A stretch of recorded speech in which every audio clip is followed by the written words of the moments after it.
Tonight, the cost of living crisis. As prices soar, how families are facing a financial nightmare and turning to food banks for help. It might only be 5 pence, it might only be 10 pence, it might only be a wee 50 pence, but that's a big thing for people that are having to budget their money. People are also facing huge rises in gas and electricity prices. Also making the headlines, listening to the voices of experience, how drug users and treatment experts are helping shape and make future policies. Rangers confirm the signing of Manchester United winger Amad Diallo on loan for the rest of the season. Blame it on Batgirl. Businesses say the blockbuster picture might show off Glasgow as Gotham, but it's hitting trade in the city centre.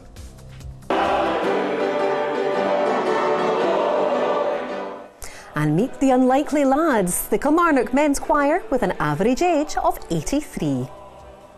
I'm Kellyanne Woodland in Edinburgh. And I'm John Mackay in Glasgow. This is the STV News at 6.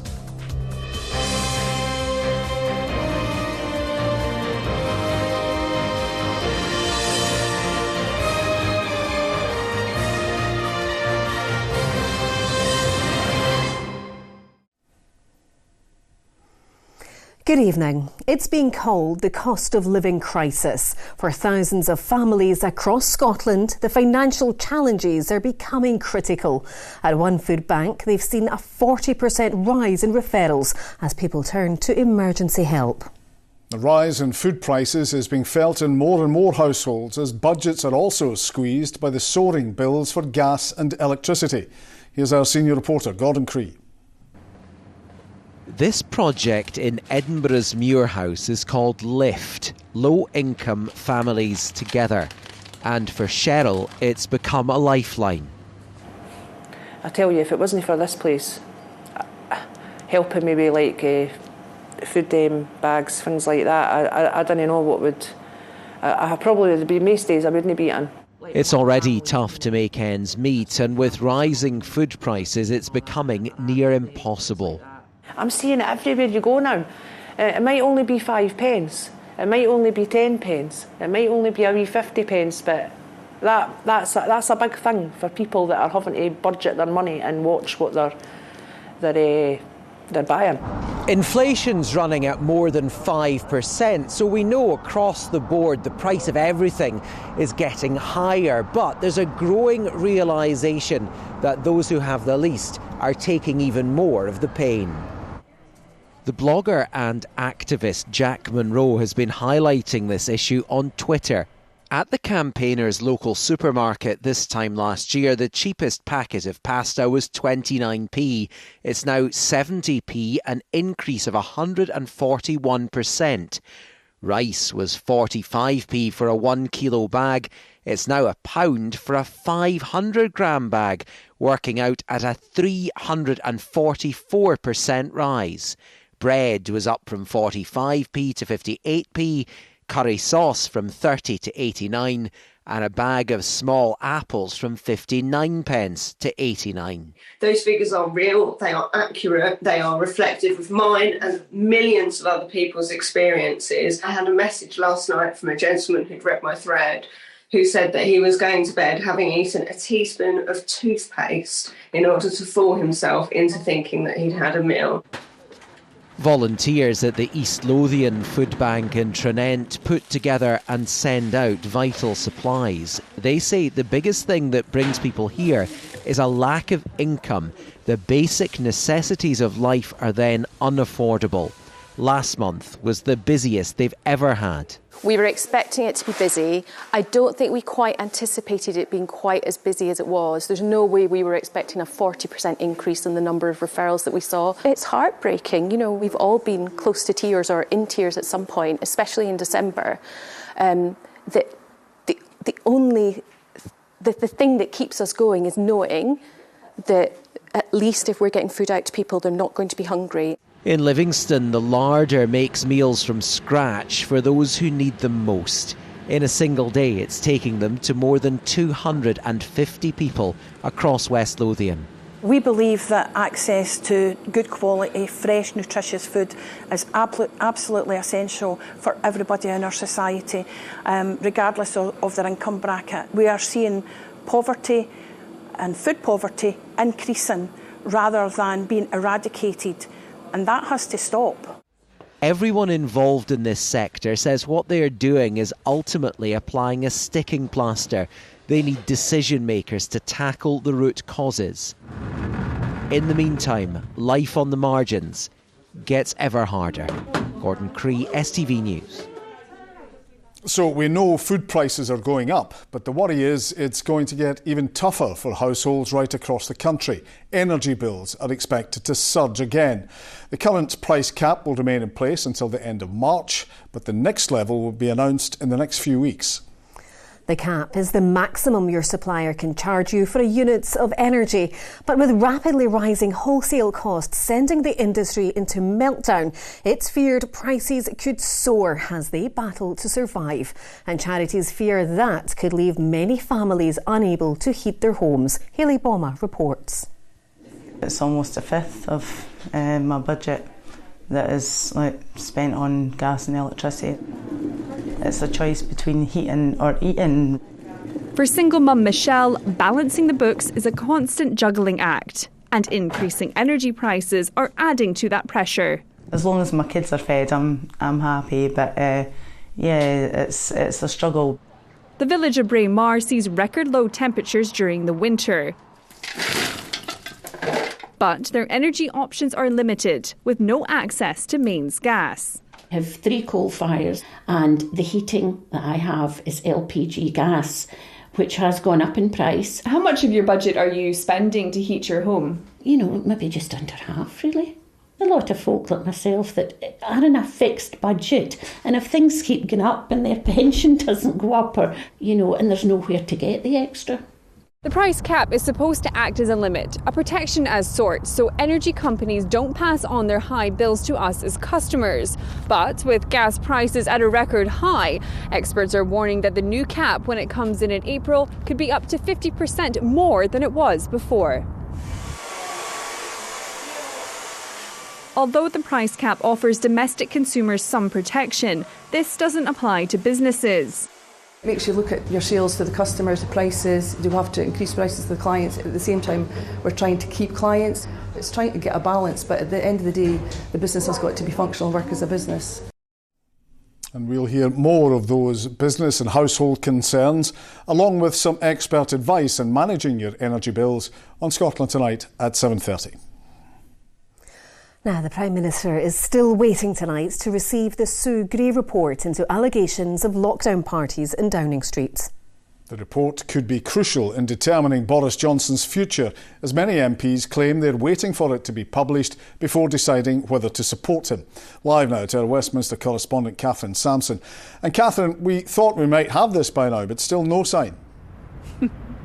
No, that's right. Just a very short update from me tonight, because Westminster is still waiting and the Prime Minister wasn't actually here today. He was away in North Wales on a mountaintop visit where he donned a hard hat and tried very hard not to answer too many questions about the wait for this Sugr Report. Now, Boris Johnson has vowed he will come to the House and make a statement once it is published. It is not impossible. That could happen tomorrow. But of course, on a Friday, most MPs are away from here. They're back in their constituencies. So the steer really does seem to be now that this could drag on until Monday. Oh dear. Catherine, thanks for joining us. I failed my children massively, but I now want to be there for my grandkids. The words of a man in recovery after a drug habit spanning 3 decades. Today, there's a pledge to amplify voices like his. A human rights expert is chairing a new forum, giving people with experience of addiction a say in how treatment services and laws can be improved. Here's our chief reporter, Sharon Frew. I have a family, I have a home, things that I never had before. Hearing from the voices of those in recovery, including some who felt trapped in a relentless cycle. I was addicted to crime before I was addicted to drugs. I used crime the way I used drugs, as an escape. At the age of 60 and on the opiate replacement therapy Buvidal, David is getting ready to enter residential rehab for the very first time. I'm nervous about it, but I really need it. My partner's in there just now. She comes out and I go in the same day. I feel very privileged to be able to go into this rehab, to be given the chance with all the trouble I've caused all my life. And I've failed my children massively, but I'm lucky to still have them in my life. And I've got grandkids now. I want to be there for them. I want to become a dependable person, and that's the complete opposite of what I've been my whole life. When Scotland's Drug Deaths Task Force was formed, there was criticism over a lack of people with lived experience around the table. Now the Scottish Government has set up what it calls a national collaborative, bringing together past and present drug users, charities and third sector organisations. Its chair insists such a forum is needed. Power, shifting the power. Those affected by problem drugs use have for too long been the sort of casualties, the victims, those who have suffered. We might feel sympathy, empathy for them. They have the right to health care. They have the right to an adequate standard of living. They have the right to live lives of human dignity. A separate right to recovery bill proposed by the Scottish Conservatives is currently at the consultation stage at the Scottish Parliament. The membership of this new forum will be formed in the coming weeks. They will, develop their own work programme, their own milestones, and they will make recommendations to government, no doubt holding our feet to the fire. At this service, they say listening and a sense of community is changing lives, but they know progress at a national level is urgently needed. When I was in my addiction, I wasn't aware of my human rights. I wasn't aware that I had a right to say or be involved in my care and support. So I kind of just relied on other people telling me what I thought I needed. I think when you've had addiction, you feel your voice will never be heard again. Do you know what I mean? That's just where you're going to remain. Things don't happen overnight, do they? More help can only get better, can't it? The challenge will be to ensure views are not just confined to recovery cafes like this one, but are heard at every table where decisions are being made. Sharon Frew, STV News. Other stories across Scotland, and more money urgently needs to be spent to tackle the crisis facing Scotland's social care sector. That's according to the Accounts Commission and Audit Scotland. They say action is needed now to address problems within the fragile workforce, which has seen a huge increase in demand. And petrochemical giant Ineos wants companies to bid to build a new hydrogen manufacturing plant in Grangemouth. The new project was announced in October last year. Now, the Scottish Government is giving an extra £120 million to local governments next year. The Finance Secretary says it should prevent big increases in council tax bills. Opposition MSPs say it still means cuts to council services. Our political editor Colin Mackay is at Holyrood. Colin. Well, COSLA said previously that they were £371 million short in their budgeting for next year, but council leaders met the First Minister yesterday and she asked them, how much do you really need for next year? And they said they really needed an extra £100 million. Well, today the Finance Secretary came up with that and a little bit more she found from extra Treasury cash.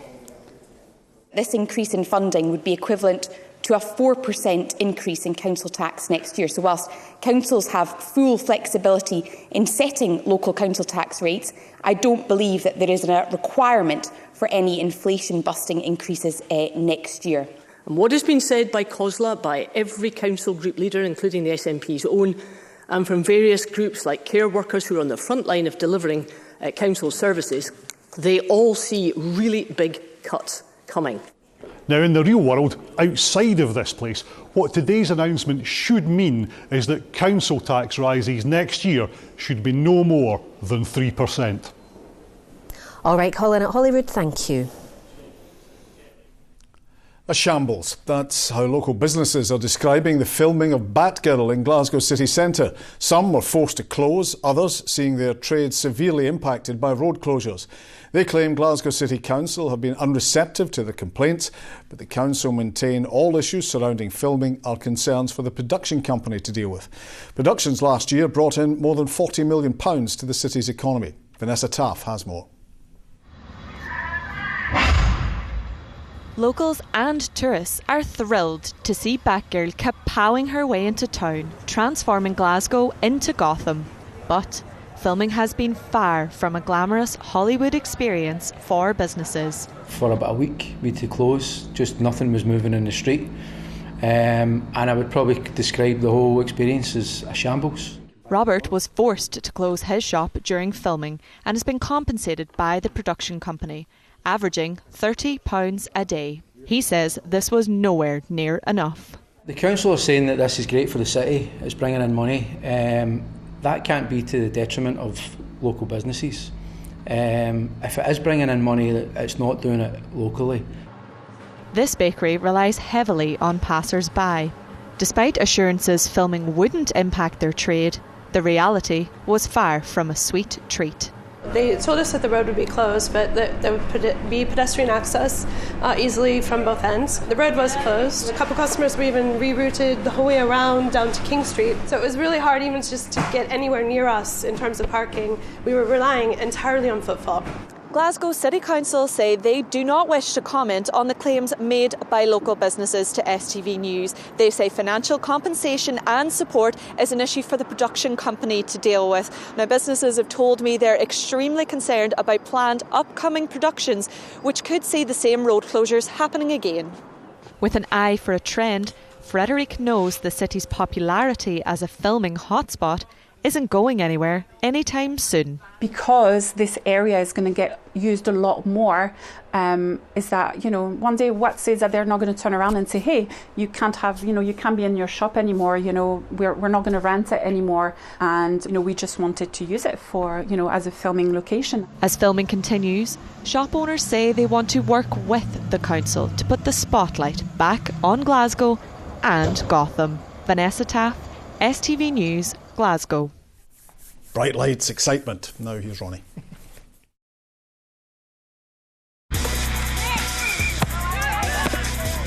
Get your fill of the action. STV Sport, sponsored by Papa John's Pizza. Yes, good evening. New Rangers signing Amad Diallo says he's ready to test himself at Ibrox after moving on loan from Manchester United until the end of the season.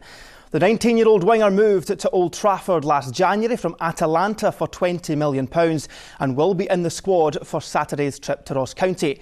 The news comes as Junior Bacuna leaves the club. The midfielders joined Birmingham City on a permanent transfer. Meanwhile, Rangers maintained their lead at the top of the table, with Scott Arfield's second-half goal securing a 1-0 win over Livingston. It's very crucial because we want to win every game, and no matter the circumstances, because there are two teams with the same circumstances, and we have to make sure that we are, the winners in the end. And today it was very difficult, but really pleased with the points today. Rio Hatate says he scored the best goal of his career as Celtic battled past Hearts 2-1 at Tynecastle. The midfielder continued his impressive start to life at Parkhead, with manager Ange Postecoglou commending his side's resilience on the night as they remained 4 points behind Rangers. He's the man from Japan who has started with a bang. Rio Hatate's long-ranged effort sending Celtic on their way to victory in the capital. Best goal. Best goal.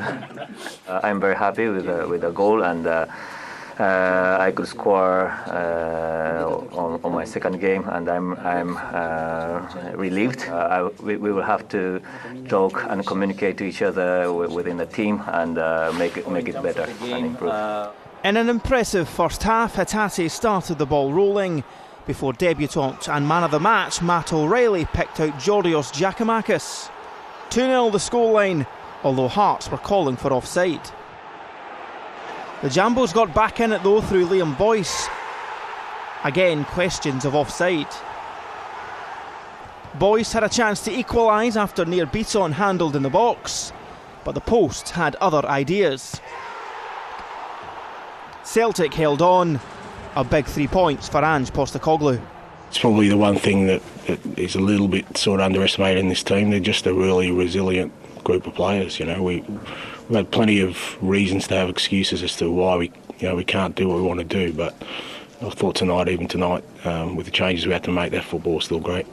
I thought the ref done all right, but I thought the linesman let them down. I think it's our goal and the Celtic goal and our goal are two poor decisions.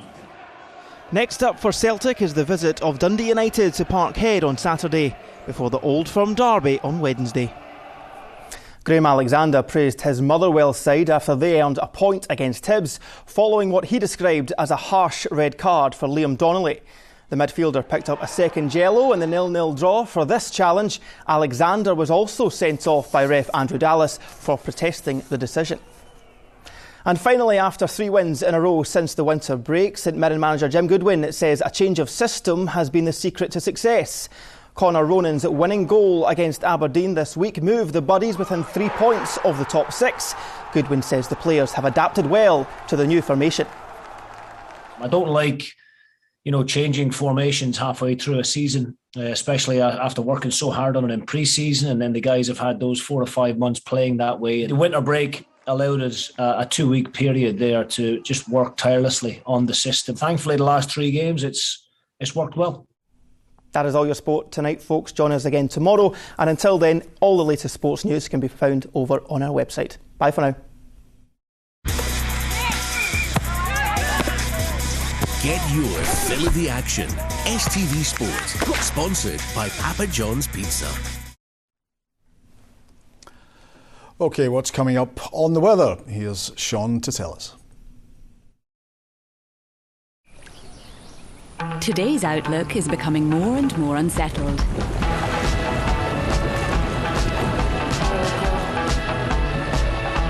TUI Blue Hotels sponsor STV Weather. Well, as I said yesterday, the weather's stuck in a real pattern just now. We get one bright, chilly day, then we get one cloudy, milder day, outbreaks of rain, windy weather, and then we go back to the chillier weather. So today we've been in the colder air, tomorrow we're back into the milder air, but that also means we're back to the cloud, the outbreaks of rain, and the windier conditions as well. Then you've guessed it, Saturday, back into the chilly northwesterly, a lot of bright weather, before on Sunday it gets milder once again, cloudy and wet. And I'm still keeping an eye on this low pressure centre that comes in on Sunday, potentially some stormy conditions. The latest models, though, have just pushed it a wee bit further north, which means the strongest winds will be in the northwest. But again, that could change, but I will keep tabs on that for you. At least this evening, thank goodness things are a wee bit quieter out there. It was a wee bit noisy last night, wasn't it, with these strong and gusty winds. But tonight, lighter winds, clear spells, and it will be quite a chilly start to the night before we start to see the milder air creeping into the Hebrides along with the cloud. Now, tomorrow morning, that cloud will be thickening up from the west. Potentially a few wee brighter spells in the east to start with, but predominantly tomorrow it's going to be like yesterday. A lot of cloud, outbreaks of rain. The damp weather mainly across the Highlands into Stirlingshire, Argyll, but there will be some drizzle outbreaks of rain across Ayrshire, Glasgow and also Lanarkshire. Top temperatures back into double figures, then we go into the chilly northwesterly on Saturday, but again back to brighter weather. Bye-bye. TUI Blue Hotels sponsor STV Weather.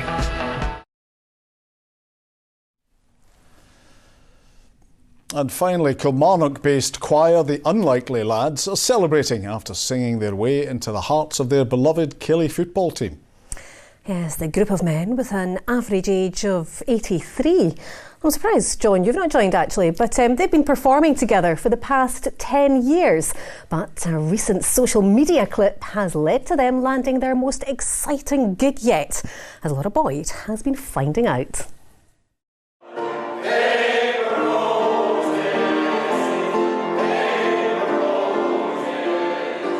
It's Kilmarnock Football Club's anthem and a favourite song to perform of the Unlikely Lads, a male choir based in the area. Now, thanks to social media, the club have heard the lads' rendition and invited them to perform it on the pitch at half-time. Wee message to the Unlikely Lads, just heard your video there, very impressed and hoping to hear you in full voice at Rugby Park soon. Keep up the good work. Hopefully have a good season that picks them up. I'm a Kelly fan and it'd be better if he gave me the ball and put me in the park. It's that fun-filled attitude of the likes of 91-year-old Willie that resonates throughout this choir. But this Thursday get-together is about far more to these men than just singing. if anybody had told me when I joined Don Trent Club after I retired, I would stand and sing in a choir, I would say no. But now I really enjoy it. When I lost my wife, I joined this group and met great friends like William Bartley here. I didn't realise I could actually do this. And when I sing, it's really wonderful. Men, when they retire, shouldn't sit in a big chair and look at the television. They should go to their local community centres, find out what's on for them and join in. It's an absolute treat. 11 o'clock every Thursday morning, we just all come together, we chat, we have a laugh and we sing. Well, they may be unlikely performers, but they are more than likely to make you smile. And I think we could all take a leaf out of their book. Enjoy everything, darling. You're only as old as you feel. If you like dancing, go to dancing. Keeps you going. And don't drink too much brandy. Just a quarter bottle at a time.